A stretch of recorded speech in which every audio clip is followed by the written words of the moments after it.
Good day, everybody, and welcome to another edition of the Military and Foreign Affairs Network. I am your host, the voice of reason. Today, we are continuing our ongoing coverage of the war between the Russian Federation and Ukraine. So today, I want to talk about something that is not being reported on very much, and that is the Ukrainian casualties. In this conflict, most of the Western mainstream media tends to report what the Ukrainian military, what the Ukrainian state, the Ukrainian political apparatus is telling them.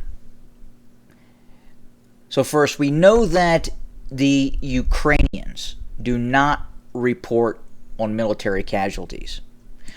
There have been a wave of recent Russian strikes throughout Ukraine, many of those targeting command and control nodes. And the Ukrainians have not reported any of those strikes in terms of casualties or any effectiveness on those strikes.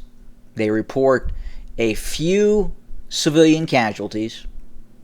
Again, in one day, the Ukrainians may report just a couple of civilians killed, 5, 6, 7 civilians. Now, if you think about this, in the grand scheme of things, just how large this conflict is, two industrialized nations fighting each other, that is not a lot of casualties. And that shows you, and there's proof within that element that the Russians are mainly targeting military facilities. If the Russians were targeting civilian targets, the casualty rates would be astronomical, and the Ukrainians would be reporting on those casualty rates. It would be in their interest to do that.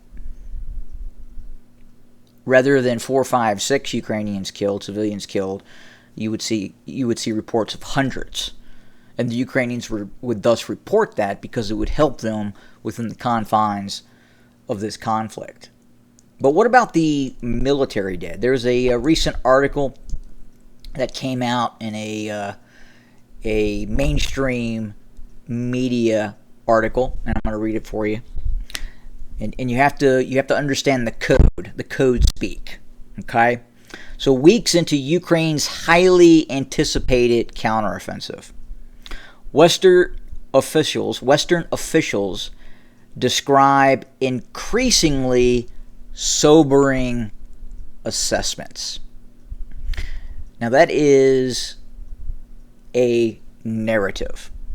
That is the politically correct way to say there has been a military defeat and there has been massive casualties within the confines of that military defeat, specifically the Zaporizhzhia offensive, running from Zaporizhzhia or Kyiv east to Volhodar. This is what they're talking about.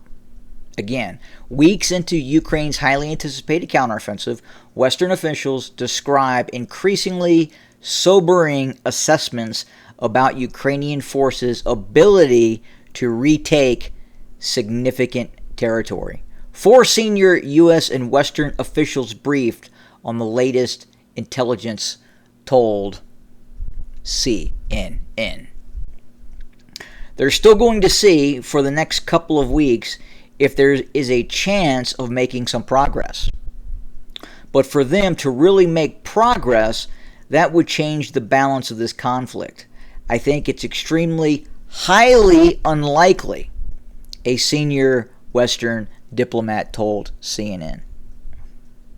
I think it's extremely, highly unlikely.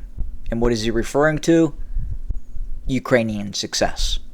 That the Ukrainians are somehow going to turn around this offensive, specifically in the south, and achieve some sort of a semblance of a strategic or tactical victory. Not going to happen. Our briefings are sobering. That's very important. Our briefings are sobering. Code speak. That is code speak for we have been briefed that the Ukrainians have taken horrendous losses.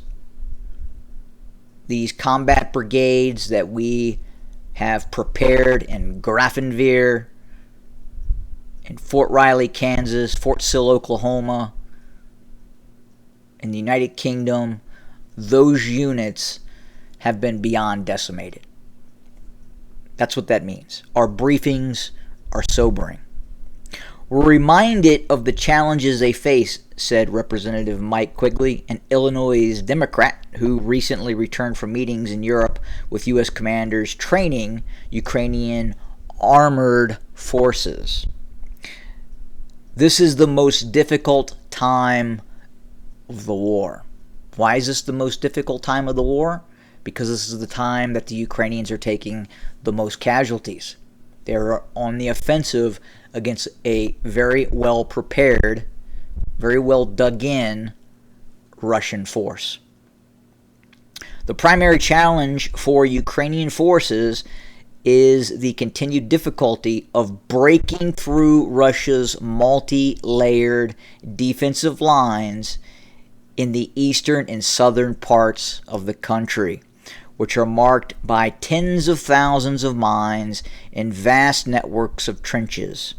Ukrainian forces have incurred staggering losses there, leading Ukrainian commanders to hold back some units to regroup and reduce casualties. Again, Ukrainian forces have incurred staggering losses there, leading Ukrainian commanders to hold back some units.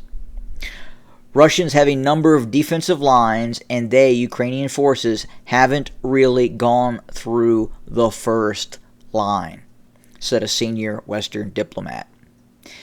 Even if they would keep on fighting for the next several weeks, if they haven't been able to make more breakthroughs throughout these last 7-8 weeks, what is the likelihood that they will suddenly, with more depleted forces, make them? Because the conditions are so hard. A senior U.S. official said the U.S. recognizes the difficulty Ukrainian forces are facing, though retains hope for renewed progress.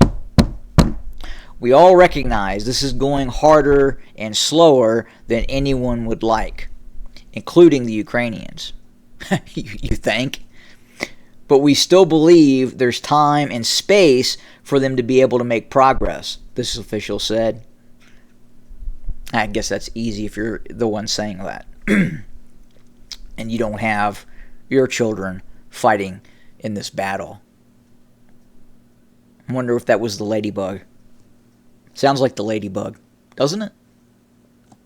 White House National Security Council Coordinator for Strategic Communications John Kirby addressed the speed of Ukraine's counteroffensive Tuesday, telling CNN Wolf Blitzer on the Situation Room that even the Ukrainians, including President Zelensky, have said they're not going as far or as fast as he would like. While they are making progress, and they are, it's incremental, and it's slow, and it's not without its difficulties. But they keep trying. They keep trying. They're still at it, Kirby said. There is active fighting along that front. They are definitely trying to push forward. How far they'll get, where that will be, what kind of breakthrough they might be able to achieve, I don't think anybody can say right now. But we've got to make sure we're staying behind them and supporting them. Multiple officials said the approach of fall, when weather and fighting conditions are expected to worsen, gives Ukrainian forces a limited window to push forward. And I have to say that looking at those conditions in the future and saying that you have to speed up your offensive operations possibly because of that forecasted window of winter, I think that's a mistake. The reason the Ukrainians are not able to achieve success is because they don't have an air force. The Russians have an air force, and they're on the defensive, and they're dug in. If the Ukrainians are moving, the Russians can see them, and the Russians can engage them with their air assets. That's what's happening. This is War 101. This is basic, and it's just hard to really get your head around as an analyst that the West is pushing the Ukrainians to conduct these operations, because they're wasting tremendous amounts of material, assets, and most importantly, trained personnel. Casualty rates are catastrophic. And that's what's happening. Now, we have heard reports that the Russians have launched renewed operations east of Kupiansk and continue limited offensive operations in this area, just as the Ukrainian offensive in the south has failed.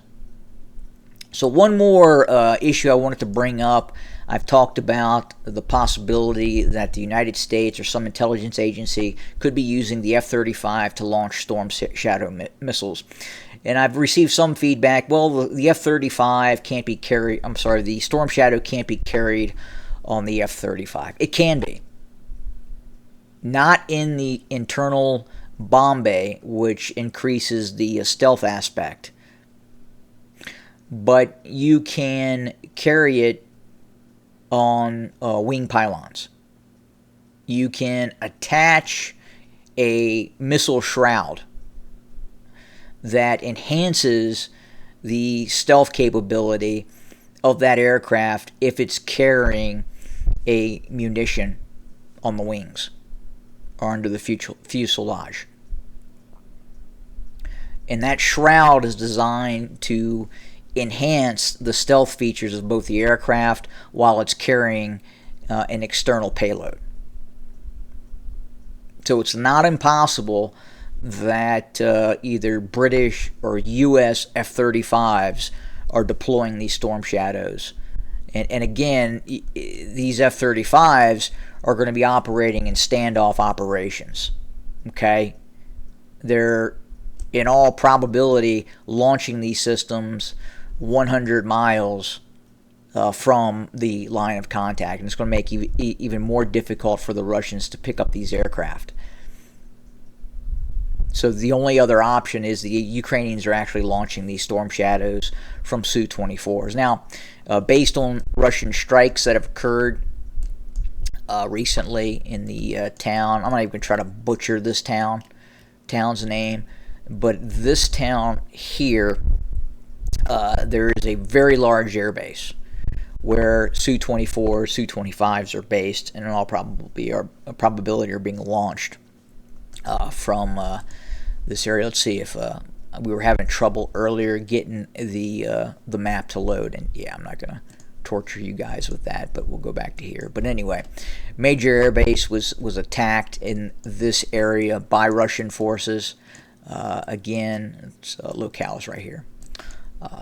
The Russians launched cruise missiles, and we understand that Ukraine is under a Kinzhal warning right now. MiG-31Ks have been launched. They're airborne, and the possibility that the Russians could be looking to launch those hypersonic Kinzhals is very probable at this point, if they have not already been launched. So we're looking at that. We'll continue to watch that very closely. And we're continuing to watch what is happening within the confines of the conflict. As always, we appreciate everyone being here. Hit the subscribe button, support the channel, and we will speak again very soon. Have a good day.